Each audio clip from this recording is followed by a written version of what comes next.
ಇರುವಂತ ಎಲ್ಲ ಮಲಯಾಳಿ ವೋಟರ್ಸ್ಗೂ ಕೂಡ ನಾನು ಪ್ರಾರ್ಥನೆಯನ್ನು ಸಲ್ಲಿಸ್ತಾ ಇದ್ದೀನಿ. ಅತ್ಯಂತ ಮಹತ್ವದ ಚುನಾವಣೆ ಕೇರಳದಲ್ಲಿ ನಡೀತಾ ಇದೆ. ಕೇರಳದ ಅಭಿವೃದ್ಧಿ ಸಲುವಾಗಿ, ಕೇರಳದ ಉಳಿವಿನ ಸಲುವಾಗಿ, ಕೇರಳದ ಸುರಕ್ಷತೆಯ ಸಲುವಾಗಿ ನಡೀತಾ ಇರುವಂತ ಒಂದು ಚುನಾವಣೆ. ಕಳೆದ 78 ವರ್ಷಗಳಿಂದ UDF ಇಲ್ಲ LDF, LDF ಇಲ್ಲ UDF ಇದೇ ಅಲ್ಲಿ ನಡೆದಿತ್ತು. ಅಭಿವೃದ್ಧಿ ಆಗಿಲ್ಲ. ಬಹಳ ದೊಡ್ಡ ಪ್ರಮಾಣದ ವಿದ್ಯಾರ್ಥಿನಿಯರು ಓದಬೇಕು ಅಂದ್ರೆ ಬೇರೆ ರಾಜ್ಯಕ್ಕೆ ಹೋಗ್ತಾರೆ. ಬಹಳ ದೊಡ್ಡ ಪ್ರಮಾಣದ ಯುವಕರು ಯುವತಿಯರು ಉದ್ಯೋಗ ಬೇಕು ಅಂದ್ರೆ ಬೇರೆ ರಾಜ್ಯಕ್ಕೆ ಹೋಗ್ತಾರೆ, ಬೇರೆ ದೇಶಕ್ಕೆ ಹೋಗ್ತಾರೆ. ಯಾವುದೇ ಇಂಡಸ್ಟ್ರಿಗಳು, ಯಾವುದೇ ದೊಡ್ಡ ಕಂಪನಿಗಳು ಕೇರಳಕ್ಕೆ ಬರುವುದಿಲ್ಲ. ಇದಕ್ಕೆಲ್ಲ ಕಾರಣ ಕಳೆದ 78 ವರ್ಷಗಳಿಂದ ಆಡಳಿತ ನಡೆಸಿರುವಂತ UDF ಮತ್ತು LDF. ನರೇಂದ್ರ ಮೋದಿ ಅವರು ಕೊಟ್ಟಂತ ಹಣವನ್ನ ಸದುಪಯೋಗ ಮಾಡುವುದನ್ನು ಕೂಡ ಕೇರಳ ಸರ್ಕಾರ ಮಾಡ್ತಾ ಇಲ್ಲ. ಕೇರಳದ ವಿಧಾನಸಭೆಯಲ್ಲಿ ಧ್ವನಿ ಎತ್ತುವವರು ಬೇಕಾಗಿದೆ. ಈ ಧ್ವನಿ ಎತ್ತುವುದರ ಸಲುವಾಗಿ ಇವತ್ತು NDA ಅಭ್ಯರ್ಥಿಗಳನ್ನ ನಾವು ನಿಲ್ಲಿಸಿದೀವಿ. ಅವ್ರು ಗೆದ್ದು ಹೋಗಬೇಕು.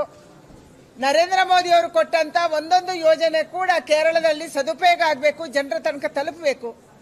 ಈ ಕಾರಣಕ್ಕಾಗಿ ಇವತ್ತು ಅತ್ಯಂತ ಕ್ರೂಷಿಯಲ್ ಆಗಿರುವಂತ ಒಂದು ಚುನಾವಣೆಯನ್ನ ನಾವು ಕೇರಳದಲ್ಲಿ ಮಾಡ್ತಾ ಇದ್ದೀವಿ.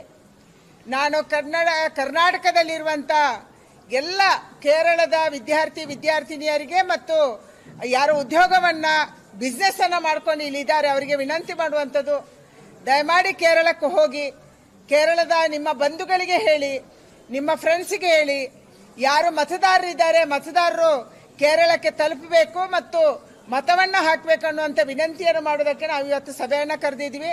ಸಭೆ ಅತ್ಯಂತ ಯಶಸ್ವಿಯಾಗಿ ನಡೆದಿದೆ. ಹಲವಾರು ಜನ, ಸ್ಪೆಷಲಿ ಕ್ರೈಸ್ತ ಬಂಧುಗಳು, ಕ್ರೈಸ್ತ ಬಿಸ್ನೆಸ್ ಮ್ಯಾನ್ಗಳು, ನಮ್ಮೆಲ್ಲ ಬೇರೆ ಬೇರೆ ಸಂಘಟನೆಯವರು, ಮಲಯಾಳಿಯಲ್ಲಿ ಬೇರೆ ಬೇರೆ ರೀತಿಯ ಸಂಘಟನೆಗಳು, ಜಾತಿಯ ಸಂಘಟನೆಗಳು, ಅಯ್ಯಪ್ಪ ಸ್ವಾಮಿ ಸಂಘಟನೆಗಳು, ನಾರಾಯಣ ಗುರು ಸಂಘಟನೆ, NSS, BDJS ಎಲ್ಲರೂ ಕೂಡ ಬೆಂಗಳೂರಲ್ಲಿದ್ದಾರೆ. ಅವರು ಬಂದಿದ್ದಾರೆ.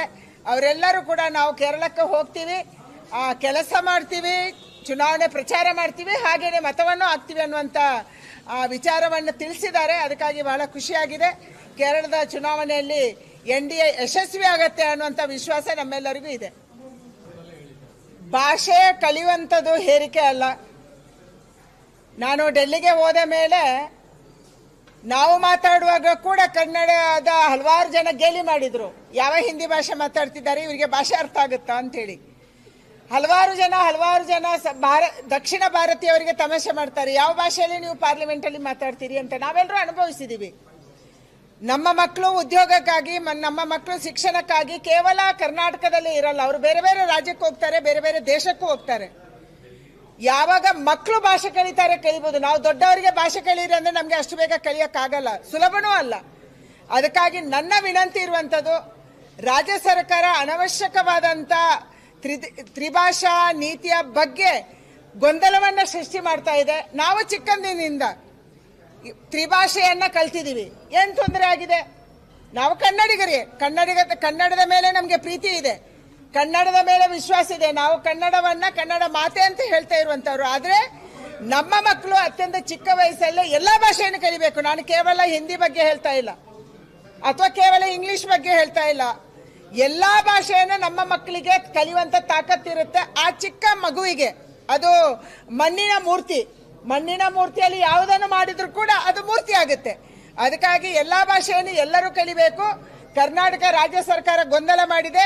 ನೀವು ಹಿಂದಿ ಬೇಡ ಅಂತಂದ್ರೆ ವರ್ಷದ ಮೊದಲೇ ಹೇಳಬೇಕಿತ್ತು. ಆ ಮಗು ಇಷ್ಟು ಕಷ್ಟಪಟ್ಟು ಹಿಂದಿ ಕಲ್ತಿದೆ, ಎಲ್ಲಾ ಎಕ್ಸಾಮ್ ಅನ್ನು ಪಾಸ್ ಮಾಡಿದೆ. ಆದ್ರೆ ಇವತ್ತು ಎಕ್ಸಾಮ್ ಶುರು ಆದ್ಮೇಲೆ, ಇಷ್ಟು ಬೇಜವಾಬ್ದಾರಿ ಸರ್ಕಾರ ಇದು. ಎಕ್ಸಾಮ್ ಶುರುವಾಗುವ ಮೊದಲೇ ಹೇಳಿಲ್ಲ, ಎಕ್ಸಾಮ್ ಶುರುವಾದ ಮೇಲೆ ಮಧ್ಯದಲ್ಲಿ ಹೇಳ್ತಾರೆ ಹಿಂದಿ ಬೇಕಾಗಿಲ್ಲ, ಹಿಂದಿಯ ಮಾರ್ಕ್ಸ್ ಅನ್ನ ನಾವು ಕೌಂಟ್ ಮಾಡಲ್ಲ, ನೀವು ಪಾಸ್ ಆಗ್ಬೋದು ಇಲ್ಲ ಪಾಸ್ ಆಗದೇ ಇರ್ಬೋದು. ಇದನ್ನ ರಾಜ್ಯ ಸರ್ಕಾರ ಹೇಳುತ್ತೆ. ಅಂದ್ರೆ ಎಷ್ಟು ಬೇಜವಾಬ್ದಾರಿ ಇರುವಂತ ಒಂದು ಸರ್ಕಾರ ರಾಜ್ಯದಲ್ಲಿ ಇದೆ ಅನ್ನೋದಕ್ಕೆ ಇದೊಂದು ನೇರವಾದಂತ ಉದಾಹರಣೆ.